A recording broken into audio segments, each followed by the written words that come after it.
अच्छा जी, तो शुरू करते हैं। मैं ये शेयर आपके साथ मैंने कर दी है। आपको नजर आ रहा है ना शायद? शायद आपको स्क्रीन जी नजर आ रही सर है आ ना? रहा है। जी सर आ रहा है। अरे, क्या कहाँ से आ रहे हो? जी सर। नजर आ रही है ना? जी सर आ रही है। बस ठीक है। अच्छा, हमने पढ़ा था जी मार्केट इक्विलिब्रियम, और आपको समझाया था इक्विलिब्रियम प्राइस क्या होती है, डिसइक्विलिब्रियम प्राइस क्या होती है, वो हमने देख लिया है। अब हम देखने लगे हैं कि डिमांड और सप्लाई में अगर चेंजेस आए। मैं यहाँ ऊपर लिख रहा हूँ कि टॉपिक हमारा क्या है, वो मैं आपको बता रहा हूँ। वो है जी,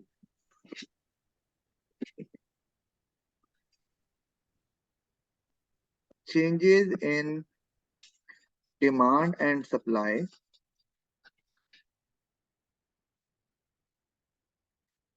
changes in demand and supply, and the effect on price equilibrium,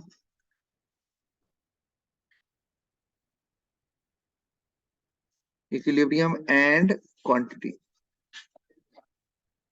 ये है हमारा टॉपिक। अच्छा, अब हम इसको देखने लगे।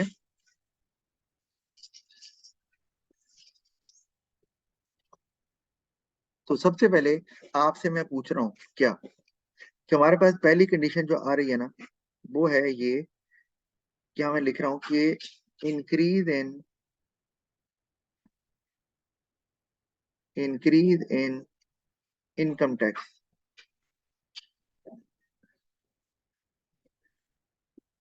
ठीक है जी। आपने क्या बताना है, ये चेंज हुआ है, इससे बताएं कि प्राइस में, इक्विलिब्रियम में और क्वांटिटी में क्या फर्क पड़ेगा, by drawing and demand and supply diagram. अगर आपको पेपर में इस तरह का सवाल आता है कि जी डिमांड एंड सप्लाई की डायग्राम बनाकर बताएं कि क्या इम्पैक्ट आएगा इस चेंज का on the price, equilibrium and quantity, तो आप कुछ इस तरह ही करोगे जो हम करने वाले हैं। तो उसमें सबसे पहले ये करना है कि सवाल को देख लिया कि डिमांड और सप्लाई का क्वेश्चन है, उसकी डायग्राम बनाने को कहा जा रहा है।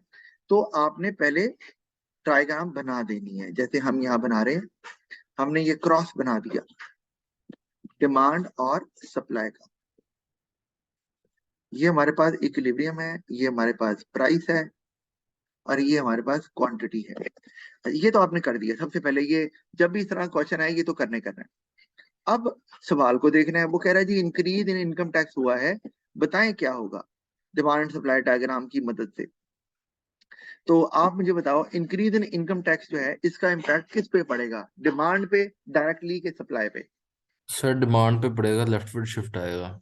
Very good. आप कह रहे हैं जी डिमांड पे पड़ेगा और लेफ्ट वर्ड शिफ्ट आएगा। हमने लेफ्ट पे शिफ्ट कर दिया। ओके। तो अब हमारा न्यू इक्विलिब्रियम यहाँ आ गया। ये आ गया E1। ये हमारे पास आ गई प्राइस, और ये हमारे पास आ गई नई क्वांटिटी। ठीक है जी, ये हमने शिफ्ट कर दिया डिमांड को लेफ्ट साइड पे। ठीक है ना जी, ऐसे ही होगा ना शायद। जी सर। अच्छा, अब हुआ क्या, डायग्राम तो आपने बना दी है। अब आपको बताना है कि क्या हुआ। तो अब आप उसमें बताएंगे कि जो इक्विलिब्रियम था, वो E से E1 की तरफ चला गया। अच्छा, ओके। अच्छा, और जो प्राइस है वो कम हो गई है। ये भी बात सर समझ वो आती पी है। से P1 पे चली गई है। ठीक है, प्राइस जो है, हाँ, वो P से P1 की तरफ गई है, और प्राइस में फॉल आया है। सर और डिमांड में भी फॉल है, Q से Q1 को चली गई है। जी, डिमांड जी है वो भी Q से Q1 की तरफ चली गई है, और उसमें भी फॉल आया। अब मेरा आपसे सवाल है कि ये तो हुआ है, तो मुझे ये बताओ कि यहाँ जो Q है या Q1 है, ये किसको शो कर रहा है, डिमांड को या सप्लाई को? सर दोनों को शो करेगा शायद, वेरी गुड। क्वांटिटी। बहुत अच्छी बात आपने की है, जो कि नॉर्मली बच्चे नहीं बता पाते। दोनों को शो कर रही है, क्योंकि हमने डिमांड सप्लाई दोनों लिए हुए डायग्राम में। अच्छा, तो जब ये जी। फॉल, हमने कहा फॉल आ रहा है ये इनकम टैक्स के बढ़ने से, तो फॉल किस में आ रहा है, डिमांड में कि सप्लाई में? क्या कम हो रहा है? सर दोनों ही कम हो रहे हैं। दोनों ही कम हो रहे हैं। Very good. ये भी आप अच्छी बात कर रहे हैं। अच्छा, तो दोनों कम कैसे हो रहे हैं?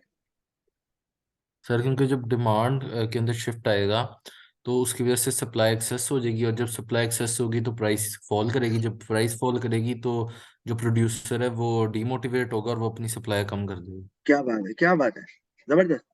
तो मैं यहाँ पर बना भी देता हूँ कि आपने कहा कि क्योंकि इनकम टैक्स बढ़ गया है, तो मैं यहाँ पर एक मिनट यहाँ बना देता हूँ, इनकम टैक्स बढ़ने से डिमांड कम हो गई है, वो हमें लेफ्टवर्ड शिफ्ट में नजर भी आ रहा है। डिमांड कम होने से, जैसे आपने कहा, मार्केट में सरप्लस हो जाएगा क्योंकि लेने वाले कम होंगे। तो जब मार्केट में सरप्लस हो जाएगा तो उससे कीमत जो है वो हो जाएगी कम, जो कि हमें डायग्राम में नजर भी आ रहा है। और जब प्राइस कम होगी तो उससे आपने कहा प्रोड्यूसर डिस्करेज होंगे, तो वो सप्लाई को भी कम कर देंगे। तो इसका मतलब है कि अगर हम थोड़ा सा गौर करें तो हमारी जो डिमांड है वो भी कम होती हुई नजर आ रही है, और हमारी जो सप्लाई है वो भी कम होती हुई नजर आ रही है। फर्क सिर्फ इतना है कि डिमांड जो कम हो रही है वो नॉन प्राइस फैक्टर से हो रही है, जो कि इंक्रीज इन इनकम टैक्स है। इसीलिए उसमें हमें शिफ्ट होता हुआ नजर आ रहा है, जो मैंने रेड लाइन से शो किया। और सप्लाई जो कम हो रही है वो कम हो रही है प्राइस फैक्टर से, इसलिए उसमें कॉन्ट्रैक्शन होगी। तो वो हमें किस तरह नजर आएगी, वो हमें इस तरह से, ये एरोज मैंने बना दिए हैं। तो सप्लाई भी कम हो रही है, लेकिन सप्लाई में मूवमेंट ऑन द कर्व होगी टू द लेफ्ट, और डिमांड में हमें शिफ्ट होता हुआ नजर आएगा। तो ये इस तरह से आपको सारी एक्सप्लेनेशन करनी पड़ेगी, जैसे कि आपने बताई। समझ आ गई नहीं? जी सर। अच्छा, इसको थोड़ा मैं कॉम्प्लिकेटेड कर सकता था डायग्राम को, लेकिन मेरा ख्याल है इतना समझना काफी है। मतलब कि सरप्लस कैसे आ रहा है डायग्राम में दिखाया जा सकता है। आप कहो तो दिखाऊं? दिखा दे या सर। हाँ, ये जो आपको बताया ना रूल यही है जो मैंने बताया है, लेकिन कुछ इसको डिटेल में भी देखा जा सकता है, वो मैं आपको अभी दिखा देता हूँ अगली स्लाइड में। एक मिनट, इसको मैं बंद करता हूँ। अब आपने समझना जरा इसको अच्छे तरीके से।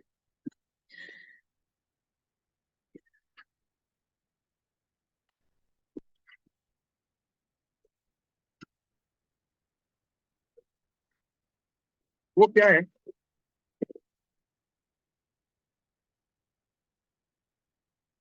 मैं डायग्राम वही बना रहा हूँ, सिर्फ मैंने बड़ी की है ताकि मैं आपको वो चेंजेस दिखा सकूं।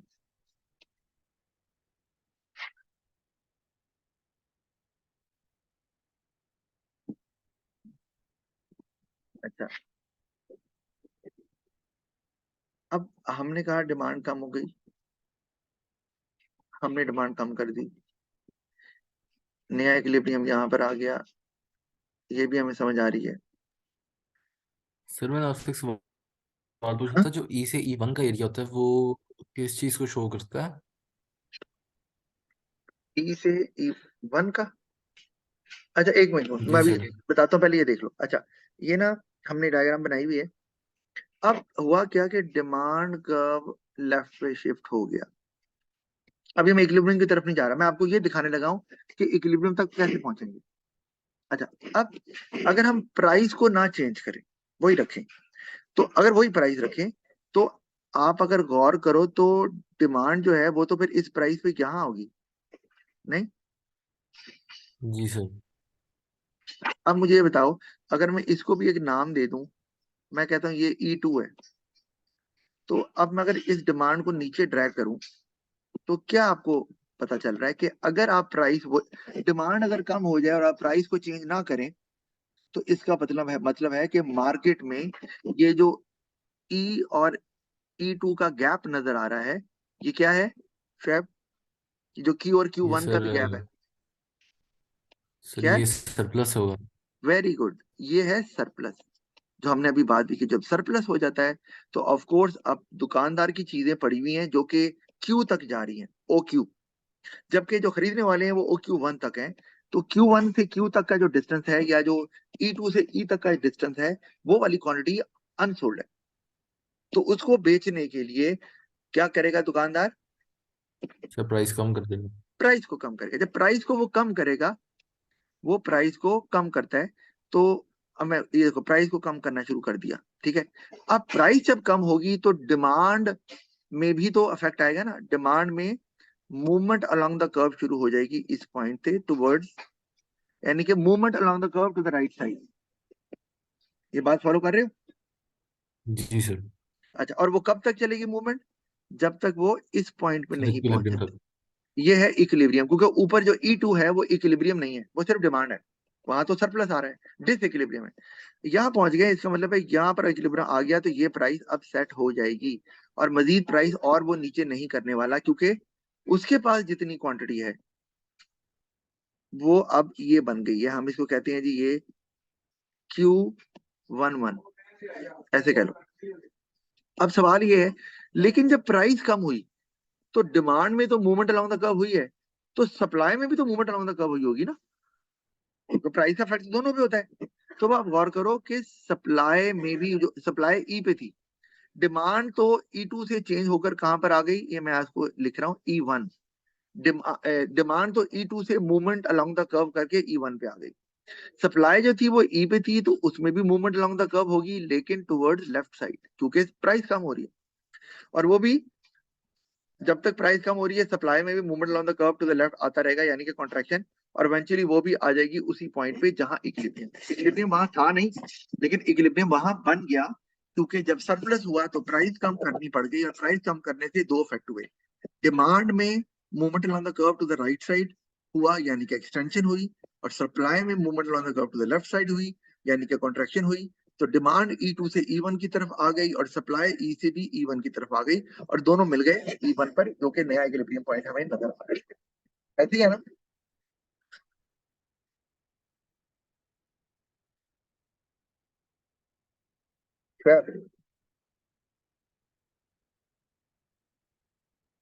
फिर अब आप मौजूद हो? जी जी सर। कितने चले जाते हो यार, कौन सा मोबाइल खोल के बैठे हो हैं? सर वो गलती से मैंने वाईफाई का बटन दबा दिया था, वो बंद हो गया था। अच्छा, चलो। तो ओवरऑल अगर देखा जाए तो जो पहले क्वांटिटी थी, पहले पहले क्वांटिटी थी कितनी ओरिजिनल, ये वाली क्यू, यही थी ना, जी सर। जिसमें डिमांड सप्लाई दोनों बराबर थे। अब जो ये भी इक्विलिब्रियम था, अब नया इक्विलिब्रियम कहाँ आया हुआ है, E1 पे। क्या यहाँ पर भी डिमांड सप्लाई बराबर आ गए हैं? जी सर। आ गए हैं। तो इफेक्ट वही हुआ है कि प्राइस कम हुई है, क्वांटिटी भी कम हुई है, और इक्विलिब्रियम भी E से E1 की तरफ चला गया है, यानी कि इक्विलिब्रियम नीचे आ गया। इक्विलिब्रियम नीचे आया है, याद रखना है, जब इक्विलिब्रियम नीचे आता है इसका मतलब है प्राइस तो डेफिनेटली कम हो रही है। लेकिन अगर इक्विलिब्रियम नीचे आने के साथ साथ लेफ्ट पे भी जाए, इसका मतलब है क्वांटिटी भी कम हो रही है। ये बात याद रखनी है। इक्विलिब्रियम अगर नीचे आता है और लेफ्ट पे भी जाता है, जैसे कि यहाँ हुआ है, ई से E1 की तरफ गया है, तो इसका मतलब है प्राइस और क्वांटिटी दोनों कम हो रही है। समझ सर आ गई? जैसे कि अगर शिफ्ट सप्लाई में शिफ्ट आता तो सिर्फ इक्विलिब्रियम नीचे जाता लेकिन क्वांटिटी ना कम मैं होती। वो अभी अब बाकी डायग्राम को भी मैं अभी दिखा रहा हूँ। अभी तो मैंने एक आपको सिर्फ समझाने के लिए बताया कि एक्चुअली हुआ ऐसे है। ये मैं ज्यादा और डीप डाउन चला गया हूँ, लेकिन अगर हम इसको ना भी इस तरह से इंटरप्रेट करें जो मैंने पहले बताया है, वो भी ठीक है। कि जी जो टैक्स है वो बढ़ गया, टैक्स बढ़ने से डिमांड जो है वो कम हो गई, क्योंकि डिस्पोजेबल इनकम कम हो गई। डिमांड कम होने से जो है वो मार्केट में सरप्लस आ गया, जो हमने दिखाया भी। और सरप्लस आने से मार्केट में प्रोड्यूसर को क्या करना पड़ गया, उसको कीमत कम करनी पड़ गई। और जब कीमत कम की तो उस सप्लाई को भी कम कर दिया, सप्लाई में कॉन्ट्रैक्शन हमें नजर आ रही है। अच्छा, तो ये मैंने एक सिर्फ स्किप किया कि जो डिमांड में एक्सटेंशन थी वो मैंने नहीं शो की। तो कोई बात नहीं, हम ये उसको स्किप करके भी ये वाला रिलेशन इस तरह भी बता देंगे, तो हमें नंबर पूरे मिल सकते हैं। बहरहाल, वो हम इवेंचुअली कैसे नए इक्विलिब्रियम पहुंचे, मैंने कहा आपको बता जरूर दूं, आपके काम आ सकता है। अच्छा, अब इसको मैं क्लोज करता हूँ अब, और आपसे पूछ लेते हैं बात।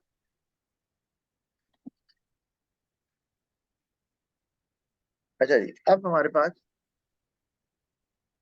एक क्वेश्चन है कि ये दूसरा हम ले लेते हैं। इसमें क्या हो रहा है कि अम,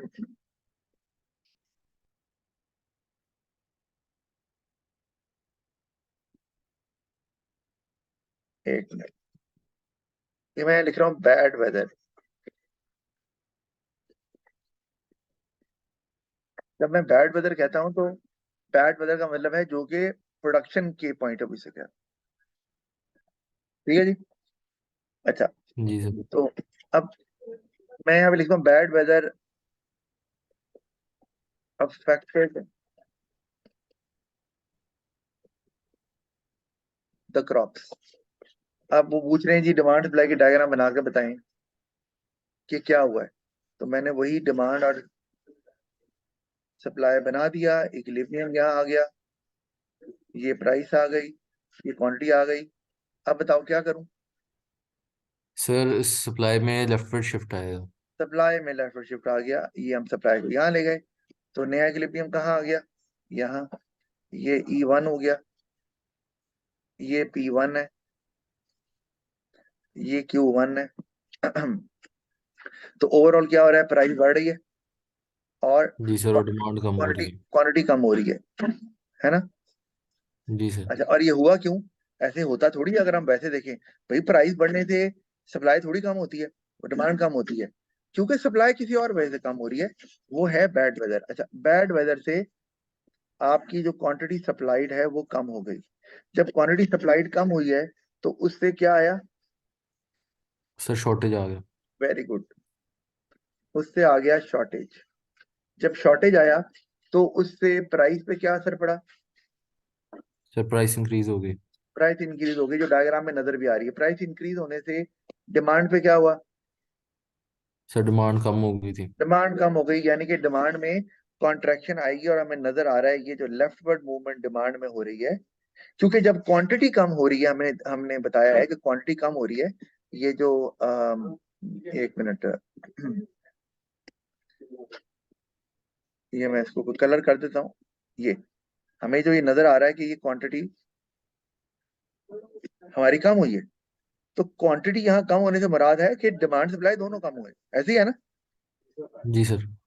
तो इसका मतलब है हमने सप्लाई तो कम कर दी बैड वेदर की वजह से, तो अब डिमांड भी कम हो रही है, लेकिन डिमांड कम होने की वजह प्राइस फैक्टर है, इसलिए उसमें मूवमेंट अलोंग द कर्व हो रही है, to the left side contraction हो रही है। समझ आ गई ना ये। जी सर। अच्छा, इसको मैं और वो जो जिस तरह पहले मैंने बात की थी, मैं इसको भी आपको थोड़ा समझा देता हूँ जल्दी से। यही डायग्राम बना देता हूँ कि ये हमारे पास, इसी को रिपीट करने लगा हूँ। डिमांड है, सप्लाई है, इसी तरह, इससे जरा ओवरऑल आपको सही तरीके से पता चल जाएगा। इक्विलिब्रियम है, ये प्राइस है, ये हमारे पास क्वांटिटी है, ठीक है। अब वो जारी बात है, सप्लाई जो है वो लेफ्ट पे चली गई, हम लेफ्ट पे ले गए। तो अब लेफ्ट पे जाने से, एक मिनट, लेफ्ट पे जाने से अगर मैं प्राइस को नहीं चेंज करता, प्राइस को भी चेंज, अभी प्राइस नहीं चेंज हुई, पेपर में ऐसा सवाल आ सकता है कि बिफोर द मार्केट एडजस्टेड, ये बात याद रखनी है, ये टर्म इस्तेमाल करते हैं एमसीक्यूज में, क्या, बिफोर द मार्केट एडजस्टेड या आफ्टर द मार्केट एडजस्टेड, ये आपने याद रखनी है बात। मैं यहाँ लिख भी रहा हूँ क्योंकि पेपर में सवाल आता है। अच्छा, एक मिनट,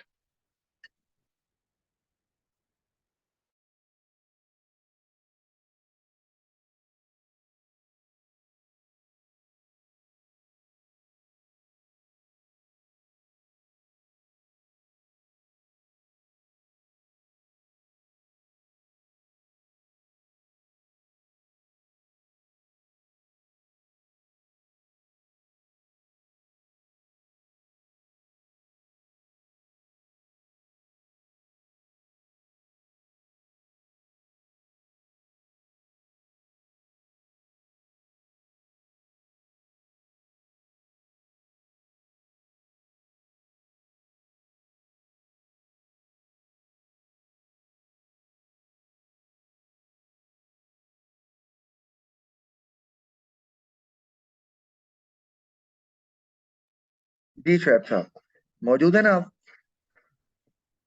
जी जी सर। अच्छा, तो अब अगर हम ये, अब मैं, हाँ, मैं यहाँ लिखने लगा था आपको बताने के लिए कि दो टर्म इस्तेमाल होती हैं पेपर में भी, before the market adjusted, at, ये क्या हुआ है, just before the market adjusted, और एक है आफ्टर द मार्केट एडजस्टेड, ये आपने जेन में रखना है। पेपर में चूंकि आता रहा है तो मैंने कहा आपको मैं ये भी बता दूं। मार्केट एडजस्ट होने के बाद क्या होता है? मार्केट एडजस्ट होने के बाद वही होता है जो हमने लेफ्ट वाली डायग्राम में बनाया है। जब मार्केट एडजस्ट हो गई तो क्या हुआ? प्राइस भी चेंज हो गई, इक्विलिब्रियम भी सेटल हो गया और क्वांटिटी भी सेटल हो गई। ऐसे ही हुआ है ना? यानी कि जी सर। मार्केट एडजस्ट करने का मतलब है कि इक्विलिब्रियम पहले मौजूद था, डिसइक्विलिब्रियम आया सप्लाई के चेंज होने से, और फिर वो डिसइक्विलिब्रियम भी एडजस्ट होके इक्विलिब्रियम की तरफ चला गया। इसका मतलब मार्केट एडजस्ट हो गई। अच्छा, जब आप इसके बीच में हैं, तो अब ये जो मैंने अभी बनाई है डायग्राम, सप्लाई जो राइट साइड पे बनी है, सप्लाई जो है वो कम हो गई है, तो अभी मार्केट एडजस्ट नहीं हुई हुई। एडजस्ट होने से पहले क्या सोचा है, ये मैंने अभी पिछली वाली डायग्राम में बताया, उसमें भी ऐसे ही है। मार्केट एडजस्ट होने से पहले का मतलब है प्राइस नहीं शिफ्ट हो रही, इक्विलिब्रियम नया फॉर्म नहीं हो रहा, सिर्फ सप्लाई चेंज हुई है। तो इसका मतलब है कि अब इसी प्राइस पे अगर हम प्राइस यही रखें, क्योंकि मार्केट एडजस्ट अभी नहीं हुई भी, तो हमारे पास जो इसी प्राइस पे सप्लाई होगी वो अब क्यू पे नहीं रहेगी, वो आ जाएगी यहाँ पर, क्यू नॉट। ऐसे ही है ना? जी सर। अच्छा, तो इसका मतलब है कि हमारे पास, ये मैं अगर इसको कहता हूँ E2, तो हमारे पास गैप आ गया E2 और E के बराबर, या क्यू नॉट और क्यू के बराबर आ गया ना? जी सर। ठीक है। और ये जो ये मार्केट एडजस्ट करने से पहले का है, और इस गैप को क्या बोलेंगे? Sir shortage. शॉर्टेज। ये मैंने लिख दिया, बिल्कुल, ये आ गई शॉर्टेज। अच्छा, अब जब शॉर्टेज हो जाती है तो फिर प्रोड्यूसर को बंदे बहुत हैं खरीदने वाले, लेकिन उतनी चीजें मार्केट में नहीं पड़ी हुई है, तो प्रोड्यूसर को फिर ये एक एडवांटेज हासिल होता है कि वो क्या करता है सर प्राइस इंक्रीज कर देता है। जी, वो प्राइस को इंक्रीज करेगा। कितनी करेगा? अभी बात करते हैं। प्राइस को इंक्रीज करना शुरू कर देगा। और कब तक करेगा? जब तक, अच्छा, प्राइस को इंक्रीज करेगा तो दो काम होंगे। क्या काम होंगे? एक तो जो सप्लाई कर्व है, जो E2 पे अभी हमें नजर आ रहा है, वो सप्लाई कर्व तो वही रहेगा, लेकिन अब उसमें मूवमेंट अलोंग द कर्व शुरू हो जाएगी टुवर्ड्स राइट साइड, क्योंकि जब प्राइस बढ़ती है तो प्रोड्यूसर इनकरेज होता है, क्योंकि ये प्राइस फैक्टर से हो रहा है, तो सप्लाई में movement along the curve to the right side होगी और वो इस पॉइंट पर पहुंचेगी। सप्लाई समझ आ रही है? इसी तरह प्राइस चूंकि बढ़ रही है, तो डिमांड में भी चेंज आएगा। जो डिमांड जो ई पॉइंट पे है उसमें भी मूवमेंट अलोंग द कर्व होगी, और वो होगी लेफ्ट साइड पे, क्योंकि डिमांड, प्राइस बढ़ रही है। प्राइस बढ़ने से कंज्यूमर डिस्करेज होते हैं, तो डिमांड कर्व तो नहीं शिफ्ट होगा क्योंकि प्राइस फैक्टर है। जब मूवमेंट अलोंग द कर्व होगी और वो दोनों सप्लाई डिमांड कहाँ पहुंच जाएंगे? पॉइंट ई पे। और यहाँ पर ये वो पॉइंट है जहां इक्विलिब्रियम है, तो ना तो इससे ज्यादा प्राइस बढ़ेगी, यहाँ पे आके प्राइस रुक जाएगी, और यही क्वांटिटी मार्केट में तय हो जाएगी, जिसको हम कह रहे हैं Q1। तो ये अब ये है मार्केट एडजस्ट होने के बाद।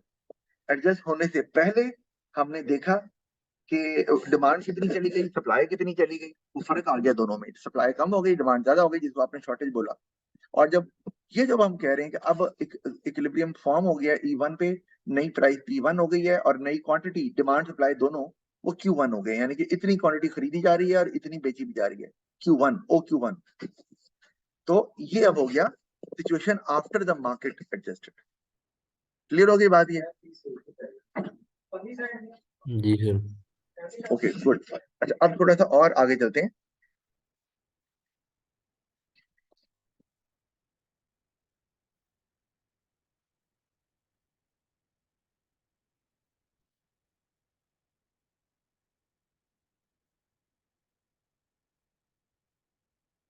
अब आपको अच्छे से ये कॉन्सेप्ट आते हैं, ये बहुत अच्छी बात है, क्योंकि बहुत ही इंपॉर्टेंट चैप्टर है ए लेवल के पॉइंट ऑफ व्यू से भी। वैसे तो इकोनॉमिक्स में ही आप कह लो कि बहुत इंपॉर्टेंट है, लेकिन ए लेवल में इसमें से एमसीक्यू भी बहुत आते हैं इस पूरे टॉपिक में से, जो है ना, डिमांड सप्लाई इलास्टिक मिला के आप समझ लो कि तकरीबन 12-13 या 10 एमसीक्यू तो होते ही हैं। अच्छा, अब मैं आपसे जो पूछने लगा हुआ है जी, 3, 2 तो हो गए और 4 ये इकट्ठे। अब क्या हो रहा है कि मैं कहता हूँ जी, टेक्नोलॉजी, नहीं, मैं चेंज कर रहा हूँ। मैं कहता हूँ provision of subsidy,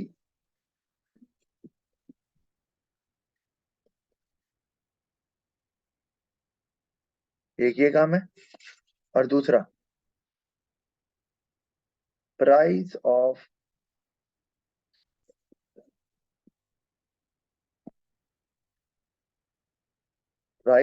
substitute increases.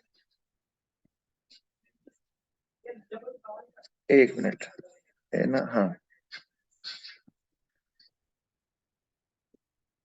अब ये दो काम सर हो रहे इन हैं। दोनों को एक डायग्राम में शो करना ही है, दो अलग अलग में? नहीं नहीं, ये पेपर में क्योंकि ऐसा भी होता है, थोड़ा कॉम्प्लिकेटेड भी कर देते हैं। तो आप समझो ये एक ही क्वेश्चन है जिसमें ये दोनों बातें उन्होंने मेंशन की हैं, और वो आपसे पूछ रहे हैं कि अब बताएं कि मार्केट कैसे एडजस्ट होगी, और जो रिजल्टेंट इक्विलिब्रियम होगा, और जो प्राइस होगी, और जो क्वांटिटी होगी, वो क्या होगी। तो अब आपने मुझे बताना है, मैं वेट कर रहा हूं आपका। सर प्रोविजन ऑफ सब्सिडी की वजह से सप्लायर्स को पता लग जाएगा कि उनकी कॉस्ट ऑफ प्रोडक्शन कम होगी, जिसकी वजह से जो सप्लाई का डायग्राम है वो राइटवर्ड शिफ्ट कर जाएगा। वेरी गुड, सप्लाई हमने राइट पे ले गए, ओके। एक काम हो गया। और सर और जो डिमांड है वो सब्सिट्यूट की प्राइस इंक्रीज करेगी, तो जो दूसरा सब्सिट्यूट है जिसकी प्राइस स्टेबल है उसके अंदर भी राइटवर्ड शिफ्ट आ जाएगा। राइट वर्ड शिफ्ट आ जाएगा, ओके वेरी गुड, मैं हम वो भी कर देते हैं। ये ले। सर अच्छा, वो जो बीच में इक्विलिब्रियम बना है वो ई से E1 पे शिफ्ट कर जाएगा। ठीक है, ये आ गया हमारे पास। ये अब E1 नया इक्विलिब्रियम आ गया। ये हमारे पास Q1 आ गया। और इसको मैं अगर यहाँ मिलाऊं तो सर और ये शायद, प्राइस सेम रहेगी। हाँ, ये प्राइस तकरीबन वही सेम ही रह रही है। अच्छा, ये मैं आपको इसके बारे में बात अभी बताता हूँ। अभी तो सेम रह रही है, ठीक है। हमने जो डायग्राम बनाई है, तो इसमें हम जो है वो ओवरऑल यही कहेंगे कि डिमांड राइट पे, डिमांड भी बढ़ गई, सप्लाई भी बढ़ गई, दोनों नॉन प्राइस फैक्टर से बढ़े हैं। और तो उससे क्वांटिटी में इजाफा हुआ है। इक्विलिब्रियम वही का जो है वो आगे की तरफ, राइट की तरफ जरूर गया है, लेकिन ऊपर नीचे नहीं हुआ है, जिसका मतलब है प्राइस वही है। अच्छा, ये हर दफा ऐसे नहीं होगा, ये आपने ध्यान में रखना। क्योंकि जी यहाँ सर। पर मैं, अगर जो चेंज मैंने किया है डिमांड और सप्लाई को, आपने बिल्कुल सही बताया है, गुड। लेकिन यहाँ डिमांड और सप्लाई दोनों एक ही प्रोपोर्शन से चेंज हुए हैं, यानी कि जितनी डिमांड बढ़ी है उतनी सप्लाई भी बढ़ गई। ऐसे ही हुआ है ना। जी सर। अगर मैं यहाँ पर डिमांड को बड़ी दोनों है, मैं डिमांड को ज्यादा बढ़ा दूं, मैं लेट से, मैं यहाँ पर डिमांड को यहाँ ले जाता, एक डिमांड को यहाँ ले जाता, बहुत ज्यादा बढ़ा देता, तो अब आप गौर करो कि प्राइस ने नहीं बढ़ जाना था। ये देखो, सर अब देखिए, शॉर्टेज की वजह से बढ़ना था प्राइस ने। फिर तो यहाँ प्राइस तो यहाँ आ जाती है ना। तो ये, जी अगर सर। वो कुछ नहीं कह रहे तो आपने सिर्फ ये डायग्राम बनानी है, फाइन। लेकिन अगर वो आपको मेंशन करते हैं कि सप्लाई में चेंज डिमांड से ज्यादा आएगा, तो फिर आपको सप्लाई के चेंज को ज्यादा दिखाना पड़ेगा इन कंपैरिजन टू डिमांड। बहरहाल ये यहाँ तो अभी मैं नहीं बना रहा, कॉम्प्लिकेटेड नहीं करता। समझ आ गई आपको, गुड। बहुत अच्छी बात है, ये भी आपने डायग्राम बिल्कुल सही से पकड़ लिया। और एक इसी तरह और बना लेते हैं, और फिर मैं चलता हूँ वो सब्सिडी की तरफ, और टैक्सेस के वो उनका जो एरिया है वो कैसे बताएगा।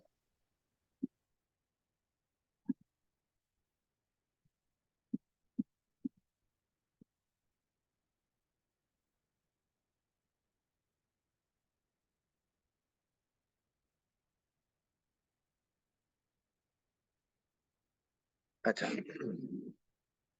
अब इसी तरह हम आगे ले जाते हैं जी, पांचवा और छठे पे भी। तो हम कहते हैं जी, A and B are in joint supply. A and B are in joint supply. और मैं कह रहा हूँ जी, प्राइस ऑफ ए जो है वो बढ़ गई।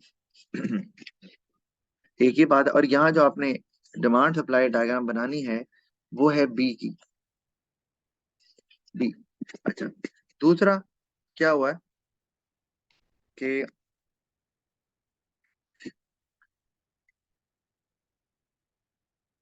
ट्रेन्ड वर्कर्स एक मिनट, गलत हो गया। हम्म, यहाँ पे बता रहा हूँ, interest rate, interest rate increases, ये दो काम हुए। तो अब जो बी की मार्केट है उस पे क्या इम्पैक्ट पड़ने वाला है? जी, ये है डिमांड सप्लाई बना दिया, सर बताओ, सोच के बताना। सर क्योंकि ए की प्राइस इंक्रीज हुई है। नहीं क्यों, जी सर। क्योंकि छोड़ो, पहले बताओ होगा क्या, फिर क्यों क्यों पे आना। सर सप्लाई में राइटवर्ड शिफ्ट आएगा। सप्लाई में आप कह रहे हो बी की सप्लाई में राइटवर्ड शिफ्ट आएगा, अच्छा मैंने कर दिया, और अब रीजन बता दो क्यों। सर क्योंकि ए की प्राइस में इंक्रीज है तो ए की सप्लाई इंक्रीज होगी। हम्म, और क्योंकि दोनों जॉइंट सप्लाई में इस वजह से बी की जो सप्लाई है उसमें राइटवर्ड शिफ्ट आएगा। जबरदस्त, वेरी गुड, बिल्कुल सही आपने बताया, ओके, हमने बढ़ा दी। और क्या होगा? सर इंटरेस्ट रेट की वजह से जो है वो परचेजिंग पावर कम होगी तो डिमांड के अंदर भी लेफ्टवर्ड शिफ्ट आएगा। हाँ, अब ऐसे कहते हैं कि इंटरेस्ट रेट जब बढ़ गया है, इसका मतलब people would find it harder to borrow money. तो और दूसरा, पीपल वुड, एक बात ध्यान में रखनी है कि इंटरेस्ट रेट की जब हम बात करते हैं तो ये वो वाला रेट भी होता है जो आपको सेविंग्स पे मिलता है बैंक से, और जी वो वाला सर। रेट भी होता है जिस रेट पे आप बैंक से मनी बोरो करते हो। समझ आ रही है? तो जब मैं कहता हूँ या कोई कहता है इंटरेस्ट रेट बढ़ रहा है, तो दोनों बढ़ते हैं, ये याद रखना। ये नहीं होता कि एक बोरिंग रेट बढ़ रहा है तो सेविंग रेट या डिपॉजिट रेट कम हो रहा है, ऐसे नहीं होता, दोनों बढ़े। तो दोनों का इफेक्ट, लेकिन मजे की बात है कि एक जैसा ही होता है। अगर इंटरेस्ट रेट, लेट्स से कि मैं कहता हूं, मैं यहाँ पर लिखता हूँ कि डिपॉजिट रेट, डिपॉजिट रेट मतलब कि आपने बैंक में पैसे जमा करवाए हुए हैं और बैंक आपको उसके ऊपर इंटरेस्ट रेट पे करता है। तो अगर डिपॉजिट रेट, जिस तरह मैंने कहा है, बढ़ जाता है, तो लोग सेविंग क्या करेंगे?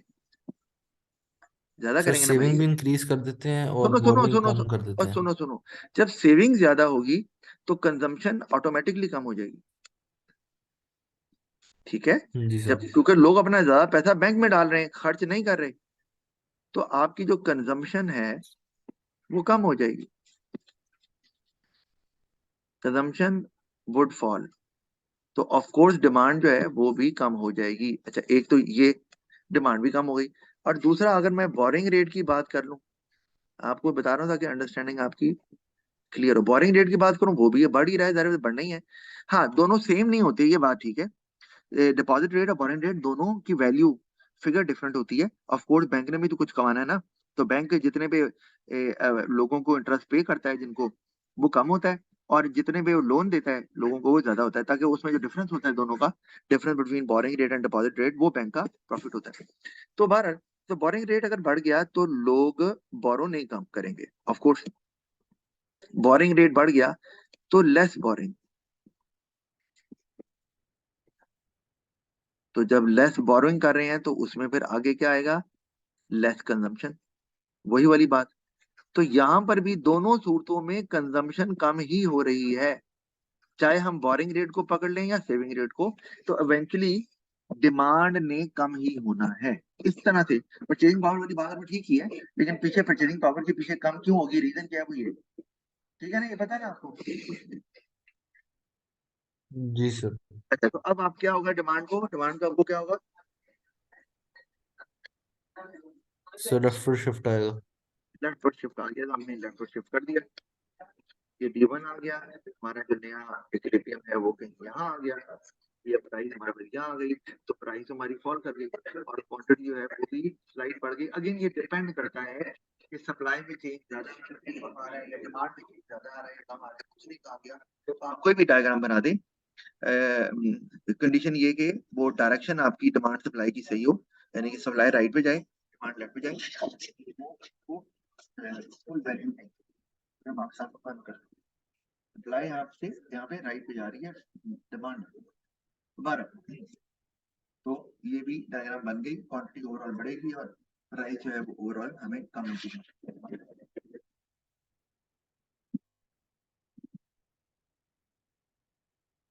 अच्छा, इसका मतलब आपको ये तो चीज पर अब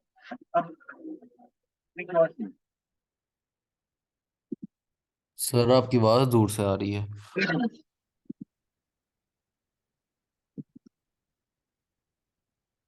वो ना मेरे घर में हो रहा है काम, तो मतलब वो किसी का है आपका। अच्छा जी। तो शायद साहब अब ये देखें, मैं आपके सामने एक डायग्राम बना रहा हूँ। मैं हर तरह से वो कोशिश कर रहा हूँ कि जो पेपर में सवाल आते हैं ना, वो हम कोशिश करें कि कवर करें जितने हो सकते हैं। बाकी तो जब एमसीक्यू दूंगा तो वो करेंगे ही कवर। अच्छा, अब ये आपको बता रहा हूँ, ये हमारे पास है पॉइंट एक्स, और ऑफ कोर्स यहाँ प्राइस है और यहाँ पर क्वांटिटी है। अब मैंने कुछ नहीं लिखा, डिमांड कौन सी सप्लाई कौन सी है, वो आपने खुद ही जज करना। और यहाँ पर मैं क्या कर रहा हूँ कि आपको बता रहा हूँ कि फॉल इन इनडायरेक्ट टैक्स, ठीक है जी। और दूसरा पॉपुलेशन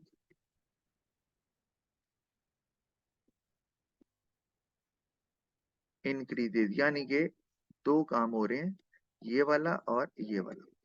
अच्छा, एक मिनट, अभी बताना नहीं है। अम,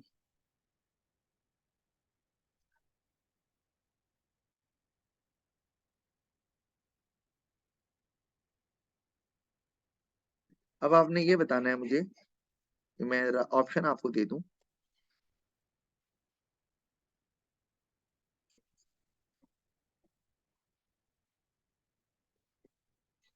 ये आपके पास ऑप्शन नजर आ रहे हैं ABCD। मुझे ये बताओ, इन दोनों का इफेक्ट अगर होगा तो जो इक्विलिब्रियम है जो कि एक्स पे अभी फिलहाल नजर आ रहा है, वो कहां पर जाएगा?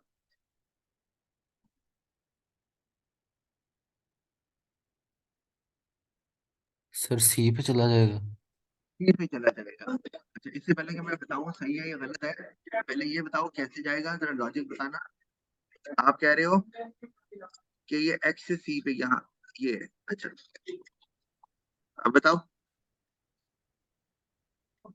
सर पॉपुलेशन इंक्रीज की वजह से डिमांड इंक्रीज कर अच्छा, जाएगी, डिमांड जिसकी वजह इंक्रीज से राइट करेगी। पर शिफ्ट होगा। एक इसका मतलब ये डिमांड थी पहली, तो आप कह रहे हो अब D1 वाली डिमांड कब हो जाएगी, है ना? जी सर। ये कह रहे हो। अच्छा, और sir fall in direct tax की वजह से जो कॉस्ट होगी प्रोड्यूसर की वो रिड्यूस हो जाएगी, और प्राइस सेम रहेगी, जिसकी वजह से वो अपनी प्रोडक्शन इंक्रीज करके सप्लाई इंक्रीज करेंगे, वेरी गुड, और सप्लाई को राइट पर क्योंकि शिफ्ट मैंने आ कहा जाएगा। था कि वो जो है ना वो